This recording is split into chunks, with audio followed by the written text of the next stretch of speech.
A Eva, né? A Eva era o quê, né? Sedução. A serpente Sim. seduziu ela, né? Então ela pegou, ela seduziu Adão, fez Adão pecar, né? A Pandora foi lá e abriu, né? A caixa, se você for pegar a mitologia grega, e aí todos os males do mundo vieram à tona. Se você for pegar a Inquisição, né? Por que que tantas mulheres na época da Inquisição Uhum. foram queimadas? Né? Porque elas eram sedução, elas faziam o clero, né? Os padres pecarem, ter pensamentos pecaminosos. Então elas eram consideradas o quê? Bruxas, né? Porque elas tiravam eles do plumo, né? Elas seduziam eles. Então, quando eles viam, né, aquelas mulheres que moravam nas florestas, que faziam, né, as poções, que a gente fala que é a botica, né, que é até do boticário, né, que são as Aham. poções. Então, eles viam aquelas mulheres com aquelas vestimentas, a imaginação deles fluía, voava. Né? Então, isso era o quê? Então, ele chegava, né, e tinha aquelas punições, né, que você vê em Uhum. filmes, né, as punições, eles se punindo, por quê? Os pensamentos impróprios, impuros, né? E aí aquilo ali era considerado uma bruxaria, né? Então, você vai ser queimada porque você, né, Causou. Você é causou a causadora. isso, você é causadora dos meus pensamentos pecaminosos, né? E isso não muda muito hoje, né? Melhorou? Melhorou. Estamos engatinhando. Porque às vezes as pessoas elas negligenciam um pouco, né, o idoso. Às vezes eles chegam e falam assim: "Ah, mas a paciente está com dificuldade de andar, mas é normal da idade, né? Essa pessoa tem dificuldade de andar, não está levantando a perna, mas é normal. Ah, tá com déficit de equilíbrio, mas é normal, é idoso, né? Diminui um pouquinho a força, mas é normal, eu tenho que deixar. E não é normal, né? Na verdade, é comum, mas a gente consegue estar trabalhando isso. A gente consegue reverter esses efeitos do envelhecimento com os exercícios, com a prática de atividade física. E como o Pilates, ele ajuda, né, o idoso e principalmente no Pilates, porque assim, é um método que trabalha direcionado ao equilíbrio, à capacidade de memorização, né, essa capacidade de funcionalidade da pessoa idosa. Eu falo que o trabalho do idoso, o trabalho com o Pilates, a gente consegue trazer esse idoso que fica às vezes em casa, que mora sozinho com o filho, ou que mora com o neto, ou que mora mesmo sozinho, e o cuidador vai lá de manhã, tem um cuidador que fica à noite, e aquele idoso às vezes não sai de casa nem para ir ao mercado, ele vai ao médico às vezes, faz um exame às vezes, e já tem um idoso que é mais ativo, né? Então, assim, a gente tem, mesmo na terceira idade, esses dois públicos, né? Então, assim, aquele idoso que não faz nada, que não sai de casa, quando ele vai buscar o Pilates, ele, além de trabalhar todos os outros benefícios, ele está trabalhando ali a questão da mente, a questão da socialização. Geralmente eles vão em uns horários mais flexíveis, né, que não são horários de Aham. pessoas que têm que trabalhar às 7 horas da manhã, 6 horas da tarde. Eles têm essa capacidade de estar ali nos horários mais disponíveis durante o dia, então a gente consegue englobar um público bem parecido Aham, na isso é mesma bacana. turma. Eles ficam Então, mais à assim, vontade, eu né? estou ali finalizando uma aula, eu já observo três pacientes que estão me esperando ali, mais ou menos na faixa etária, falando o que, que aconteceu. Ah, eu fui, fiz isso, eu fui no médico, eu senti uma dor. Então, eles, assim, eles vão trocando informações, eles vão trocando essa rotina, o cotidiano, e chega ali na hora da aula, eu não gosto muito que fica conversando, mas tem umas maritacas que a gente não consegue evitar. Normal. E o idoso, eu também não fico chamando muita atenção, ó, silêncio, concentração. Eu exijo a concentração na hora de realizar o movimento, mas eu também deixo naqueles intervalos que elas respiram, elas estarem trocando uma ideia, brincando que tá cansada, ai, tô Isso novinha. conta até pro emocional, E né? isso influencia muito na questão emocional delas. Nós éramos a família, né?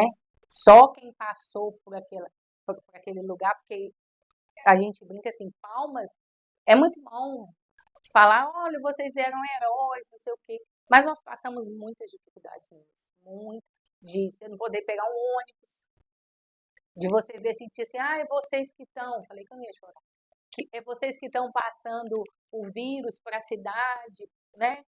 Chegava uma hora que eu falava, gente, nós vamos ter que alugar uma casa e morar todo mundo junto. Porque a gente não viu a gente não tinha uma luz no fim do túnel. O dia que falaram assim, olha, vai fechar o UTI. Primeiro, o pânico, que aí cai a ficha de tudo que você passou. Na noite que a UTI foi fechada, eu abri e eu fechei, né? Foram todas na minha noite. Quando nós fomos fechar a UTI, eu e minhas meninas, que eu chamo elas de minhas meninas, né? Carmen, Fabiana, Ariana e Natália, quando nós fomos fechar a UTI, nós paramos, olhamos uma para a outra e falando assim, a gente venceu. Porque não foi fácil.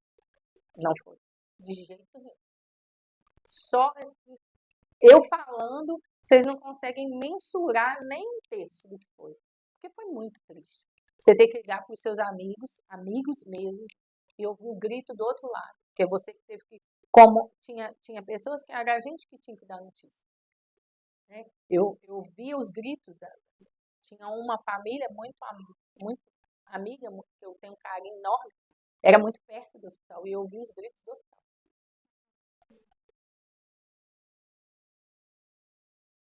Então, se está balançando, fazendo aquelas estereotipias, ou até na praça mesmo, né? Você chega para essa criança, eu sei que você está precisando, e você pega a mão, né? Dá aquele apertinho, assim, para ele se sentir, aí logo ele vai te pedir de novo, ele vai parar de balançar aquela mão, e ele vai pedir para você de novo, e aí daqui a pouco ele se acalma, né? Outros são aqueles pulinhos que eles dão, que é uma coisa assim, que diante da sociedade é inadequada. Então, assim, são vários esses desafios.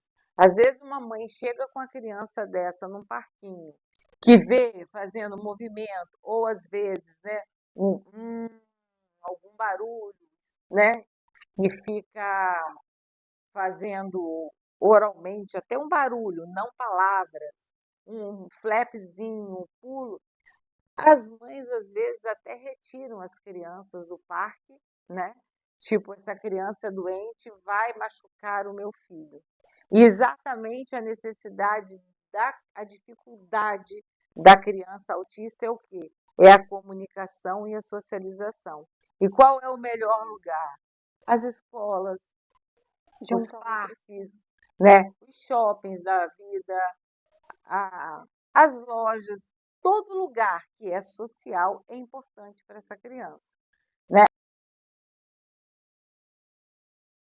Uma criança, a gente pega nos marcos de desenvolvimento. Né? Os 3 primeiros anos de vida são muito importantes. E aí os pais precisam ficar ligados nessas questões de desenvolvimento.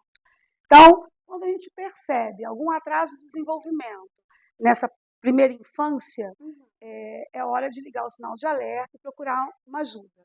Um atraso de fala, um atraso motor, um atraso cognitivo, a gente precisa procurar um especialista, um neuropsicopedagogo, para uma avaliação. Sim. Geralmente, os próprios pediatras já pedem uma avaliação quando percebem esse atraso. Para a criança de fase escolar, Fundamental 1, Fundamental 2, ou ensino médio, né, adolescente, aí a gente precisa ficar focado mais nos interesses. A criança demonstrou um desinteresse para a escola, uma dificuldade de leitura, uma dificuldade na matemática, uma aceleração, uma criança está muito agitada, né?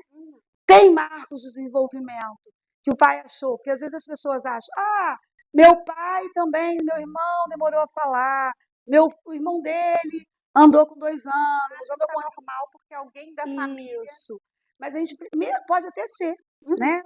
Comum, não ser nenhum atraso, ser característica da criança. Mas é importante avaliar, porque pode não ser, né?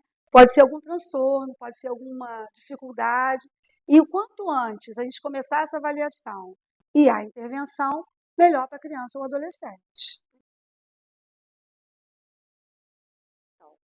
são as doenças, né, que a gente adquire ao longo dos anos, de acordo com o nosso estilo de vida, né? Algumas podem até ter alguma carga hereditária, hipertensão, diabetes, por exemplo, as doenças cardiovasculares. Sempre até quando a gente vai atender o paciente, a gente tem que perguntar a ele esse histórico familiar, né, de doença. Porque ela vai ter uma carga genética, uma carga hereditária, e também é de acordo com o estilo de vida da pessoa, alimentação, atividade, né, atividade física, até mesmo o trabalho, enfim.